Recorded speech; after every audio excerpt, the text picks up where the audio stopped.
से बड़े शिकवे हैं मुझे। पहले दो लोगों को मिलाती है, उनको एक दूसरे के करीब करती है, उनके दिलों में शदीद मोहब्बत पैदा करती है, और फिर जुदा कर देती है। कितनी जालिम है ना ये किस्मत।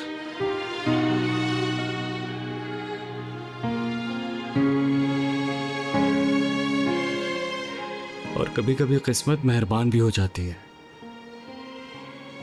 जैसे इस वक्त आप मेरे सामने बैठी हैं।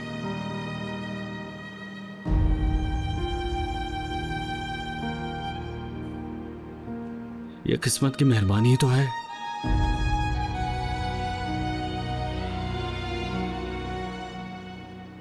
मानूर, मैं इस लम्हे को गंवाना नहीं चाहता। मैं आपको बताना चाहता हूं कि मेरा दिल मेरे बस में नहीं है। मैं जितना भी आपसे दूर जाने की कोशिश करता हूं ना मानूर, ये दिल बार बार आपकी तरफ ही खिंचता है।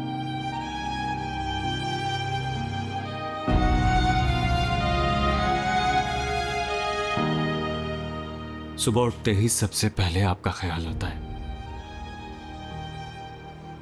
और रात में सोने से पहले आपका चेहरा मेरी नजरों के सामने होता है।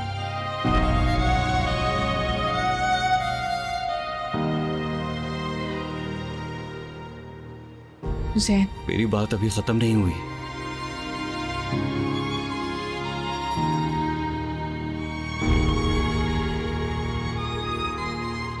अब बताइए, क्या मुझ जैसा कोई और बेबस इंसान होगा?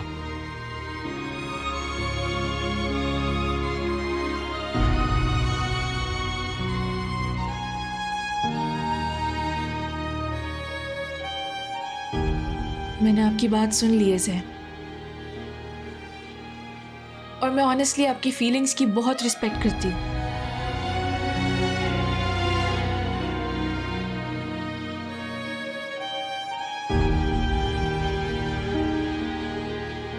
लेकिन मेरे बस में कुछ भी नहीं है।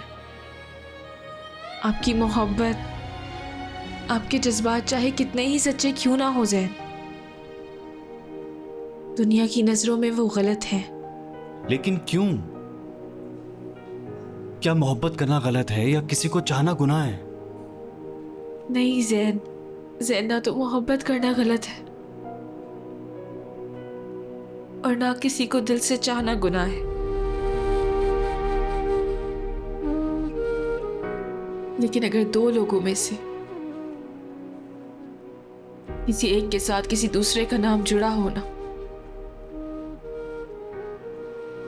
उसका किसी और की तरफ निगाह उठाकर देखना भी गुनाह है। और एक लम्हे के लिए अगर मैं आपसे मोहब्बत कर भी लूं, तो कितनी सारी जिंदगियां मुतासिर हो जाएंगी ज़ैन।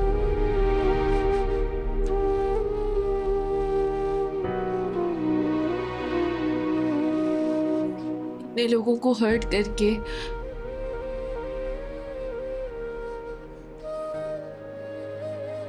मैं कैसे अपनी खुशियों का महल तामीर कर सकती हूँ?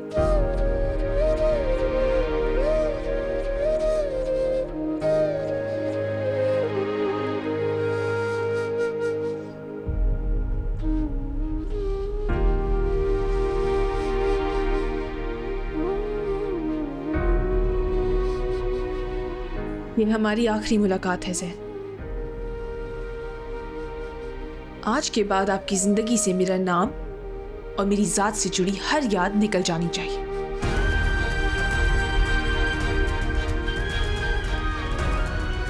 मेरी दुआ है अल्लाह आपको हमेशा खुश रखे। मुझे खुशियों की नहीं मानूर, सब्र की दुआ दीजिए।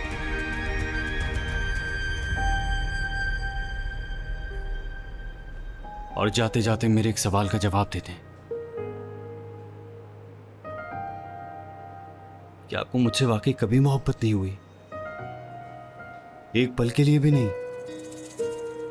दर्द मोहब्बत समझ आए तो सुलगने में आए मजा।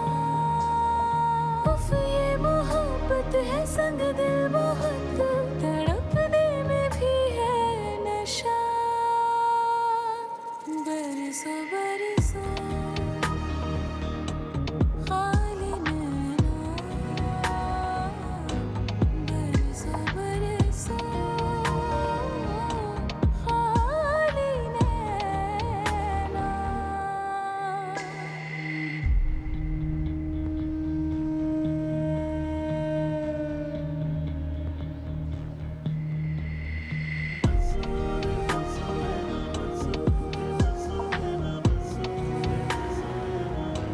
बरसों बरसों खाली नैना, बरसों बरसों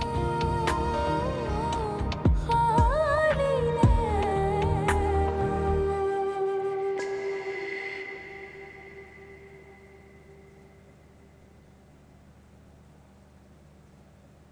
मॉम, आप नाश्ता नहीं कर रही? इस तरह तो आप बीमार हो जाएंगी। कल रात से आपने कुछ नहीं खाया। नहीं बेटा, मेरा दिल नहीं चाह रहा है, मैं बस जूस पी लूंगी।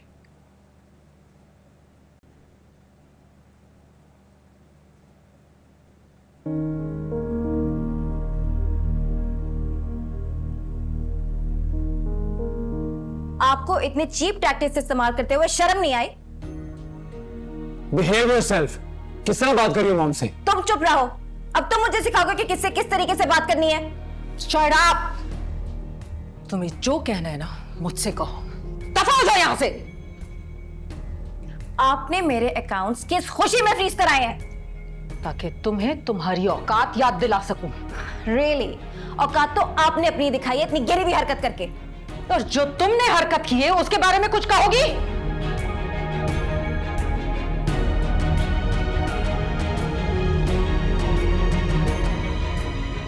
मॉम, आप प्लीज परेशान हो, बैठे प्लीज। एक तो तुम उसे अपने साथ ले गई हो जबकि कोई जरूरत नहीं थी। दोस्त के घर ड्राइवर के साथ जा सकती थी। उसे मैंने भेजना था किसी और काम, उसमें तुम कह रही हो तुम्हें पता ही नहीं कि वो कहाँ चला गया है तुम्हें छोड़ के। पागल हो क्या? या मुझे पागल समझा हुआ है? अम्मी, आप तो ऐसे इन्वेस्टिगेशन कर रही हैं जैसे भाई कोई लड़की हो और आपको उनके घर से भाग जाने का खदशा हो। अच्छी तरह जानती हो तुम क्यों कर रही हूं investigation. Don't try to fool me. I know pretty well that you both are partners in crime.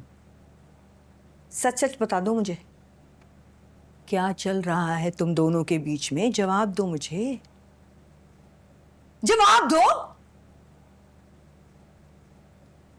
अम्मी, आप ख्वामखाई ओवर थिंकिंग कर रही हैं।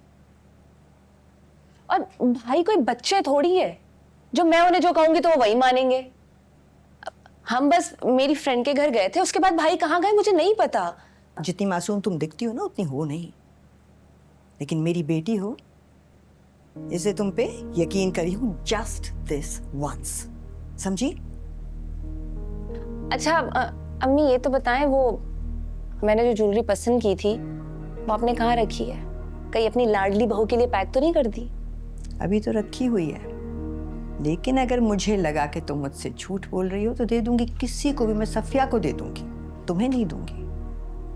अम्मी, आपको पता है ना वो ज्वेलरी मुझे कितनी पसंद है। और आपको पता है ना मुझे आपका झूठ बोलना कितना नापसंद है। अम्मी प्लीज ऐसा नहीं करे ना। अलीज़े, मुझे ये ना पता चले कि तुम कोई चालाकियां कर रही हो behind my back. Just be very careful. पक्का नहीं करती अब, प्लीज। हाँ प्लीज।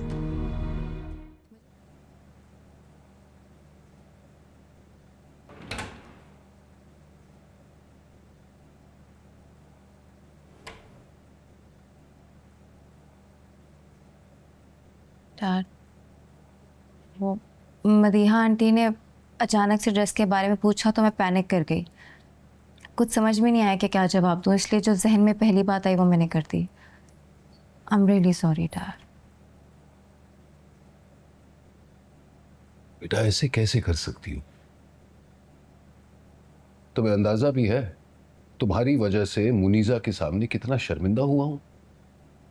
वो हर किस्म की मदद करने से इनकार कर चुकी है, यहां तक कि वो तुम्हारी शादी भी अटेंड नहीं करना चाहती।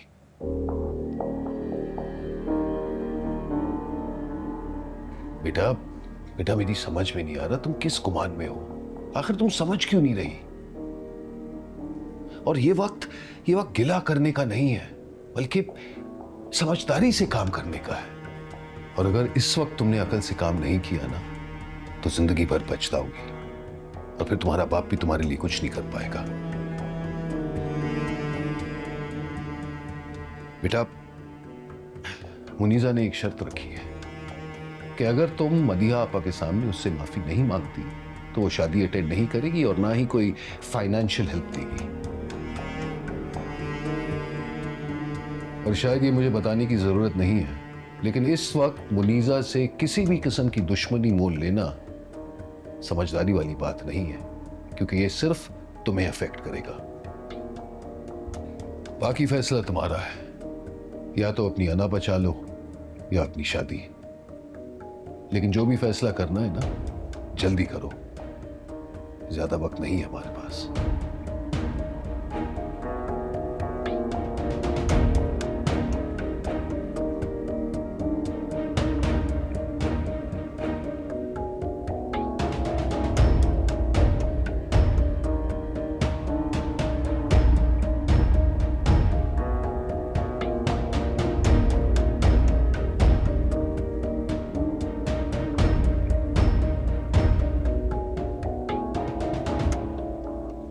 तुमने उसके आखिरी सवाल का जवाब दिया? सवाल सुनने में जितने आसान लगते हैं, उनका जवाब देना उतना ही मुश्किल होता है।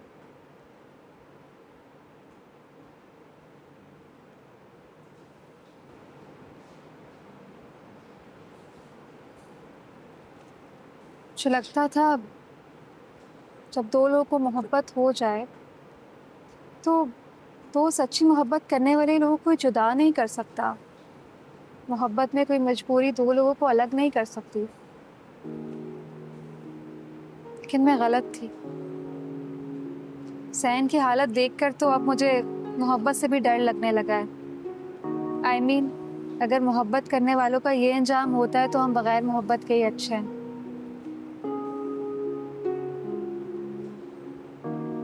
फिर तो पागल हो तुम। मोहब्बत की फितरत से ही बेखबर हो।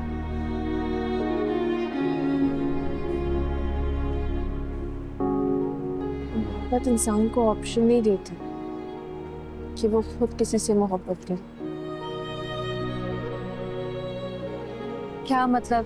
मैं समझी नहीं।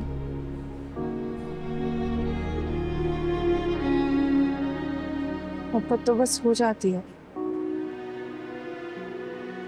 बगैर किसी वार्निंग के। तो क्या तुम जैन से मोहब्बत करने लगी हो?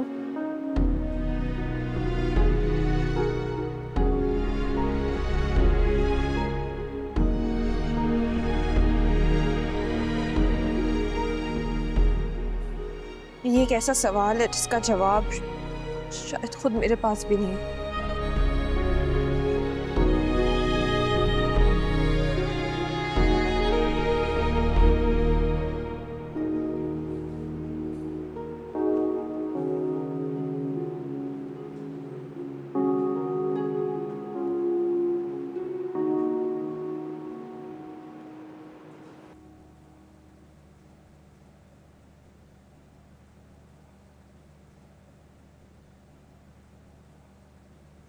कहाँ थे तुम सुबह से बेटे? कब से तुम्हारा इंतजार कर रही थी। फिर सफिया ने बताया तुम आ गए, ऊपर गई तो कमरा लॉक था तुम्हारा। कहीं नहीं, बस कुछ लोगों को इनविटेशन देना था, उसी में बिजी था। तुम ठीक तो हो ना?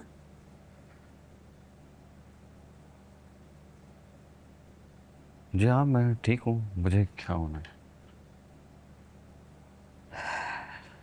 मुझे तुम्हारे चेहरे पे वो खुशी क्यों नजर नहीं आती जो इस वक्त होनी चाहिए? ऐसा कुछ भी नहीं है अम्मी, आप बिला वजह परेशान हो रही हैं। सब कुछ वैसा ही तो हो रहा है ना जैसा आप चाहती थी।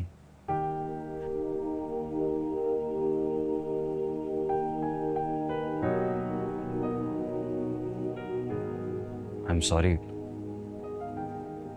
मेरा वो मतलब नहीं था।